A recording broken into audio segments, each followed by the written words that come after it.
নমস্কার জানিয়ে আজকে পর্বটা শুরু করছি। নমস্কার, আমি নন্দিতা সুন্দরবন লাইফে আরও একটি নতুন পর্বে সকলকে জানাই অনেক অনেক স্বাগত। তো দেখো, এই সন্ধ্যাবেলা বাজার থেকে একটা বড় পাঙাল মাছ নিয়ে এসেছি। তো পাঙাল মাছটা কিন্তু বড় আছে, 1-1.5 কেজি হবে, অবশ্যই হবে। তো যাই হোক, প্রায় সময় কিন্তু আমরা পাঙাশ মাছেই খাই, অন্য মাছ খাই। তো রূপচাঁদ মাছও কিন্তু খাই, তো কিন্তু রূপচাঁদ মাছে কাঁটা বলে পাখি খেতে পারে না। তো সে কারণে পাঙাল মাছটা নিয়ে আসার, পাখি কিন্তু খুবই ভালোবাসে পাঙাল মাছ খেতে। তো যাই হোক, এখন এই পাঙাল মাছটা এখন কাটবো, কেটে রান্না করব। আজকে পুরো সম্পূর্ণ পর্বটা সঙ্গে থাকো, আশা করি সকলের ভালো লাগবে।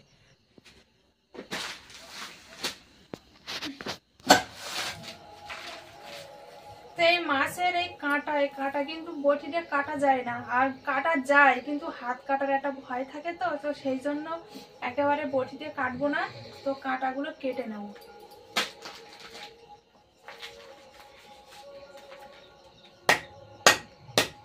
এইভাবে কাটলে মাছটা কাটার সুবিধা হয়।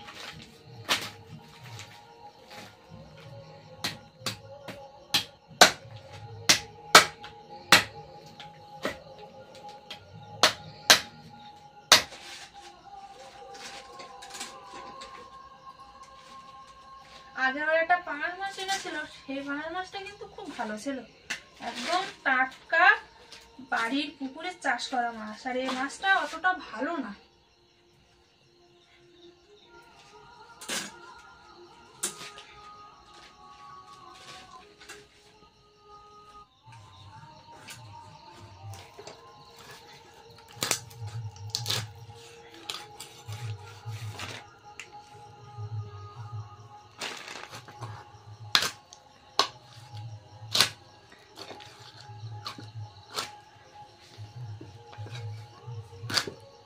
আমার বটিটা খুব খার আছে, তো সেই জন্য কেটে যাচ্ছে তাড়াতাড়ি। এই যে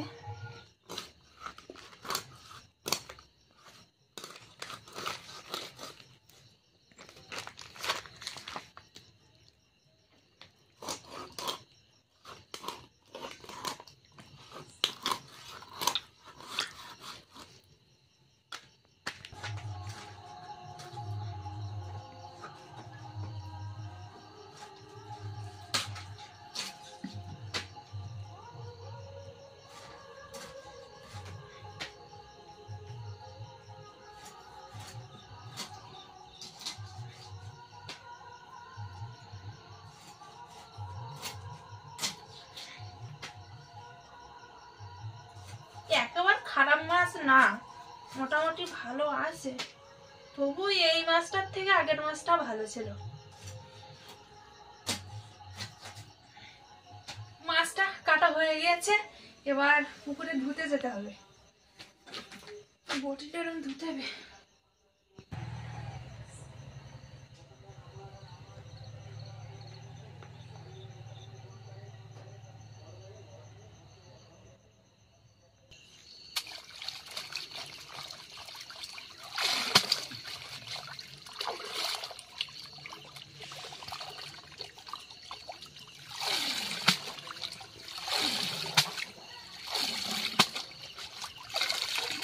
মাছটা ধোয়া হয়ে গেছে, এবার বাড়ি নিয়ে আর একটু হালকা গরম জল দিয়ে ধুয়ে নেব, নিলে ভালো হবে।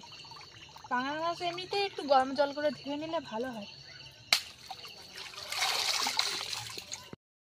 তো মাছ রান্না করার জন্য সবজি কেটে দিচ্ছি। এখানে এই যে একটা বেগুন আছে, আর আলু আছে, আর টমেটো আছে। তো এই আলু, বেগুন, টমেটো দিয়ে পাঙাল মাছ ঝোল করব। তো তাড়াতাড়ি করে সবজিটা কাটছি।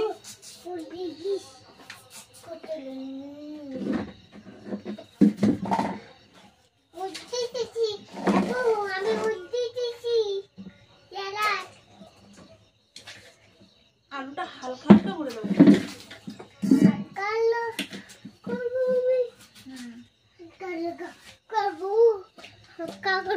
এই তরকারি করতে, এই বেগুন, আলু, টমেটো কাটছি, রান্না করবো তাই।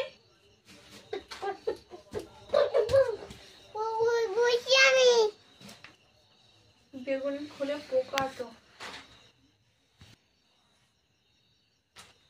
বেগুনটা বেশি দেবো না। পাঙাশ মাছ আদা রসুন না দিলে কি হয়, তো সেই জন্য আদা রসুনটা ছাড়ানো হয়ে গিয়েছে। এবার এই যে কাঁচা লঙ্কা কাটছি, আর পেঁয়াজটা কাটা হয়ে গেলেই একটু গরম জল করে মাছটা ধুয়ে নিয়ে রান্না বসিয়ে দেবো।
কড়াটা বিশাল গরম হয়ে গিয়েছে, এত জোরে পাখাটা জ্বলছে কি আর বলবো।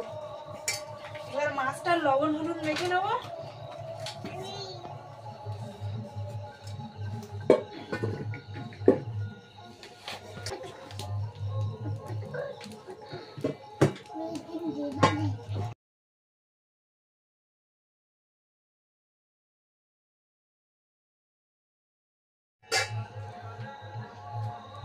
তেলটা গরম হয়ে গিয়েছে, মাছগুলো আস্তে আস্তে দিয়ে দিচ্ছি।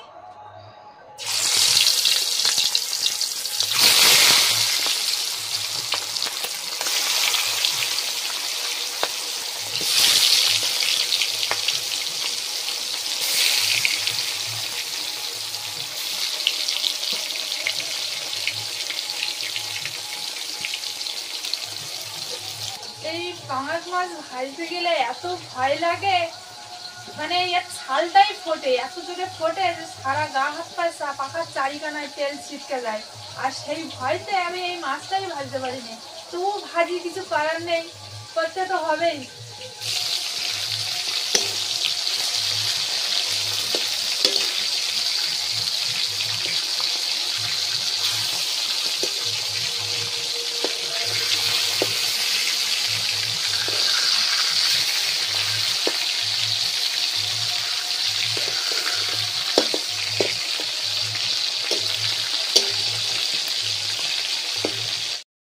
ভাজা হয়ে গিয়েছে, এবার তুলে নিচ্ছি।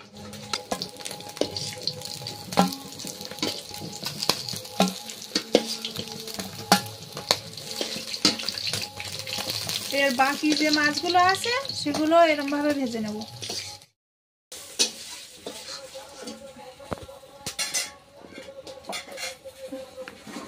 মাছটা ভাজা হয়ে গিয়েছে, এবার যা তেল আছে ওই তেলে বেগুনগুলো ভেজে নেব।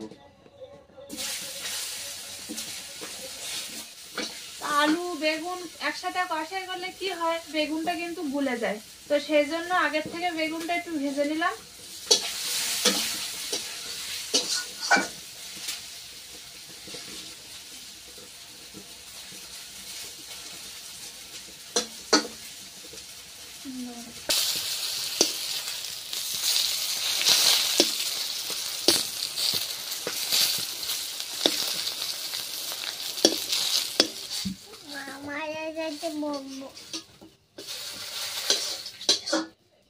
বেগুনটা ভাজা হয়ে গেছে, তুলে নিলাম।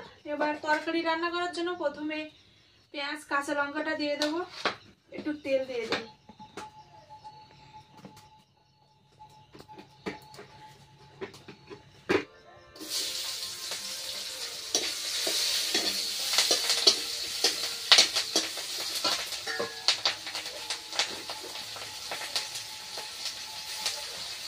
এক চামচ পাঁচ ফোড়ন দিচ্ছি।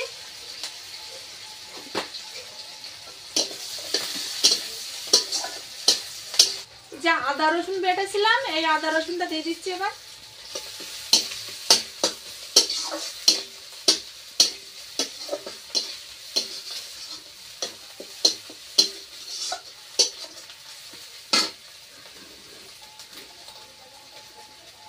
এবার ধুয়ে রাখা সবজিটা দিয়ে দিচ্ছি।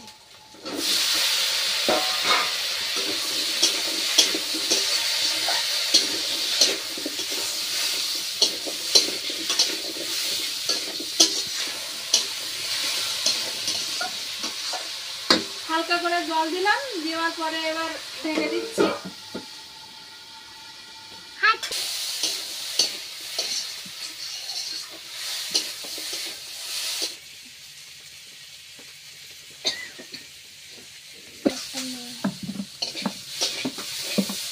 আলুটা আমার কষাই হয়ে গিয়েছে, এবার জল ঢেলে দিচ্ছি।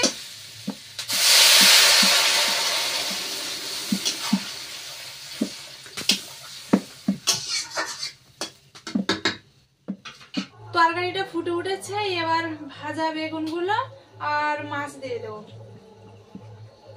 প্রথমে বেগুনগুলো দিয়ে দিচ্ছি।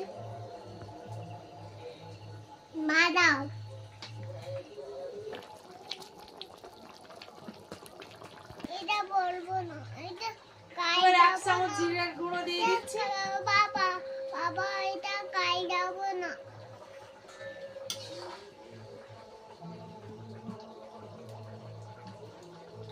এবার আরেকটু ফুটিয়ে নামিয়ে দেবো।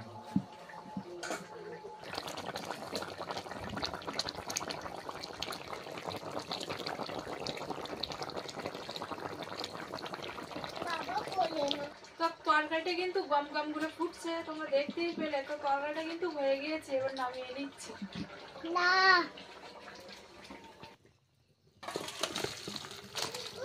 বাবা ঠান্ডা।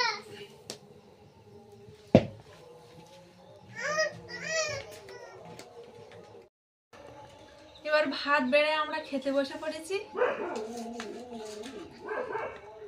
তরকারিটা কিন্তু সেন্ট বেরিয়েছে খুব ভালো। আমি দেব। তুমি দেখ, আম রান্না করেছি।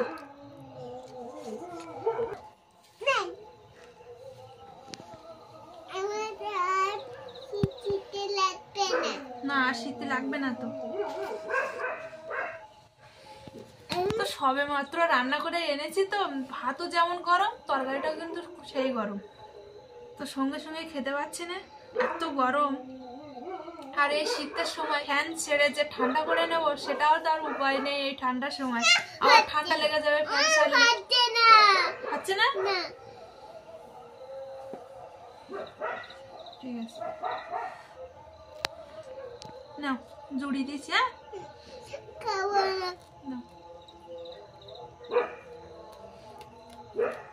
হ্যাঁ, মাছ না।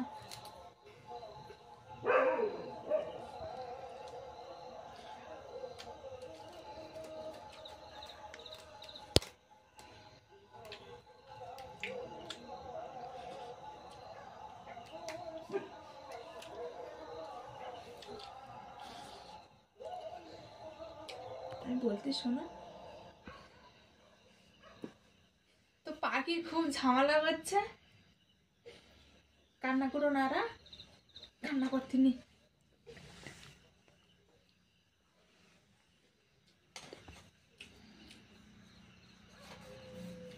তো খাওয়া দাওয়া পুরোটাই তোমাদের দেখাতে পারলাম না, তো ভিডিওটা আর বেশি বাড়াবো না, এখানে শেষ করছি। তো আজকের পুরো পর্বটা কেমন লাগলো অবশ্যই কমেন্ট করে জানাবে, লাইক করবে আর বেশি বেশি করে শেয়ার করে দেবে। আর যারা যারা আমার চ্যানেলে নতুন বন্ধুরা আছো আর আমার ভিডিও যদি ভালো লাগে, তো অবশ্যই সাবস্ক্রাইব করে আমার পাশে থাকবে। দেখা হচ্ছে নতুন আরেক পর্বে। ততক্ষণ তোমরা ভালো থেকো, সুস্থ থেকো। এতক্ষণ পুরো পর্বটার সঙ্গে থাকার জন্য সবাইকে অসংখ্য ধন্যবাদ।